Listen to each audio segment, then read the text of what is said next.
Hello? So, Yes, good evening. On air na po tayo. Ano pangalan? James po. Pakipatay po yung radyo, sir. Wait lang po. Sige, sa waiting shed lang po ako. Aray! Yung motor. Sorry po. Ano pangalan? JB po. Ha? JB po. JB. Ilan taon na si JB? 25 po. 25. Are you sure ka na ba? Taga Ano saan po? ka? Asa ka ngayong gabi? Sa Tondo po. Tondo. Oh, Talaga? opo. Ayan. Nasa to, saan ka ba nasa Tondo? Sa Moriones po. Moriones, malapit ka simbahan. Opo, Masakir. sa Santo Niño po. Santo Niño Diyos, malapit ka. Opo. Malapit ka sa Manila Funeral Homes. Hindi po. Hindi. Malapit ka sa Mary Johnston. Opo, malapit po. Malapit ka doon.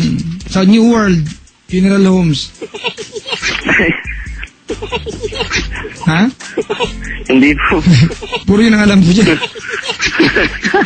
Malapit ka ba sa Mercury Drug? Opo, sa Mercury. Malapit ka doon. Ba't ko ba alam itong mga lugar na to? Taga-rito po ba kayo? Secret. Then, taga dyan yung mga kapatid ko, family ko, meron tayong mga kapatid dyan. Anyway, JB, may bukas bang radyo? Wala. Ano po? May bukas na radyo? Wala. Mahina lang po. Patayin mo na, JB. Sige po.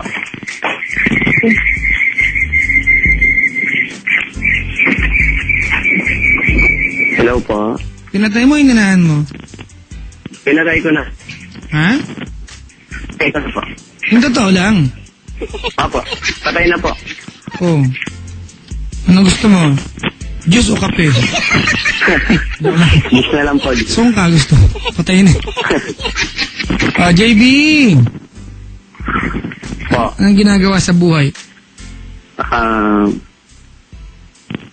Sa trabaho po. Ano ang hanap buhay? Sa Makati po. Sa Makati ang hanap buhay? Bilang isang staff po. Isang staff. Opo, marketing staff po. Marketing staff. Alright. May asawa? Live-in. Live-in. Asawa na. Opo, asawa na po. Gaganon nga. Kasi minsan, mga kaibigan, although hindi technical kayo mag-asawa, di ba? Opo. Pero, may anak na po isa. kasi pag nilagay mo sa utak mo, live-in, lulukoy mo yun, di ba? Ay, hindi naman po. Minsan lang. Hindi. Joke. Iniiwas lang tayo, di ba? Opo, sige po. Sige, dali. Ano ang paglilingkod ko sa'yo? May kukonsulta lang po ako. Ha? May kukonsulta lang po. Ganun. Sige, dali. Marketing strategy, yun ba yung Kasi gusto? po, ngayon po may asawa na po ako. Ngayon, parang yung ex ko po dati. Ano meron? Wala po, hindi ko lang po makalimutan. Nag-uusap ba kayo ng ex mo? Apo, sa text. Ay, tanga ka pala eh. Paano makakalimutan? Kausap mo, tingok. Hindi po, yung ano po, nung minsan lang po kasi may asawa na rin po yan eh. Kailan kayo nag-usap? Neto lang pong last year. Last year. Apo. Huwag mong usapin para makalimutan mo. Actually, hindi naman talaga kalimutan technically, ano? Kasi syempre, maaalala mo yan. Pero di ba, ang pangit kasi di ba na nag-uusap ka, yung bang pag-uusap niyo ng ex mo, alam ba ito ng asawa mo? Po? Alam ba yan ng asawa mo? Na bubuking po minsan. Anong palagay mo nararamdaman ng asawa mo? Nagagalit po. At siyempre, alam nga na matuwa, di ba? Siyempre magagalit yan, di ba? Oo nga po eh. Kapag sa'yo, huwag ka namawa. Hindi lang katawa itong ginagawa mo. Pag sa'yo ginawa yan, ano mararamdaman mo? Siyempre po, parang naaasar din ako. Siyempre, Maaasar ka lang ba kung kausap ng asawa mo ex niya? Hindi po, kasi inaasar din po ako ng asawa ko eh. Paano? Bakit bakit ko raw po kinakausap pa, bakit daw nakasave pa yung number niya sa phone ko. Bakit nga ba, kapatid? Sige, sabihin mo nga sa akin. Ang sa akin lang po kasi, parang friends na lang po kami. Kahit na! Friends nga lang ba tingin mo sa kanya? Opo, friends lang po. Nungaling! Ang bungad mo, wag mo akong tawanan, ang bungad mo sa akin, di ba? Ang bungad mo sa akin, di mo makalimutan, tas friends lang? Okay, sa pag-uusap po namin yun. Wala, di ba? Yun ang punto, di ba? Sa pag-uusap niyo, friends lang, pero ikaw, alam natin, it's only a matter of time. Pag tuloy-tuloy kayo nag-usap niyan, it's only a matter of time, makakagawa ka ng hindi tama. Maging realistic. Po yun. Ano na? Aminin ko po, ganun po yun. Maging realistic tayo, yun, doon pupunta yan. Alimbawang gawin ng asawa mo yan sa'yo, pakipagkwentuhan sa ex niya. Mas mataki po sa akin. Siyempre, lalaki po tayo eh. Patarantado. Dahil lalaki tayo, mayroon tayo lisensya na magloko, ganon? Mas maluwag sa atin ang rules ng relasyon. Kasi lalaki tayo, dahil babae siya at lalaki ka, okay lang na ikaw gumawa pa, forgivable, ganon? Hindi po, parang sa natin ko. Ano pinalaman ng pagiging lalaki sa pagtataksil? Wala naman po. Hindi naman po kayo galit niya. Hindi, nakakapikong kasi madadamay ako sa inyo eh. Sabi mga lalaki, manluloko, pati ako pa, pasasali ako sa... Nagbagong buhay na ako.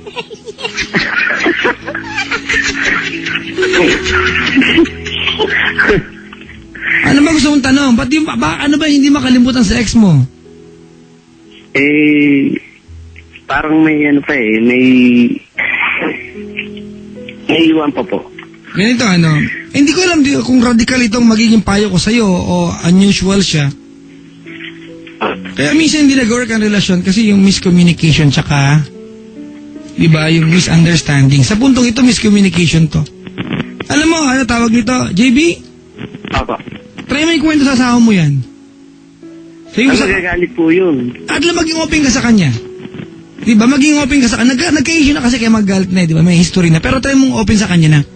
Alam mo, asawa ko yung mga pagkakataon na alala ko yung ex ko. Bakit kaya? Baka sakali magbago. Kasi kaya feeling mo, hindi ko alam kung nanguhula ako mga kaibigan. Kaya feeling mo kasi, etong ex mo, sobrang matindi pa yung dating, o kaya, naaalala mo pa, bothered ka dahil sa kanya, kasi, ang dating sa'yo nito, isa itong sekretong bagay na kailangan mong pangalagaan, panghawakan, at protektahan mula sa iyong asawa.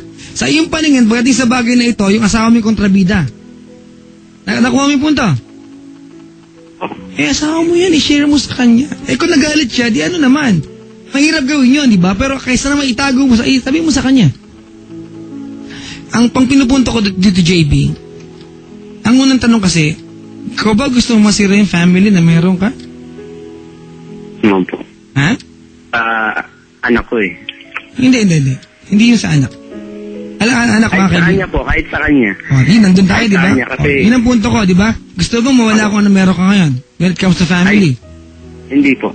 Ayaw mo, di ba? Opo.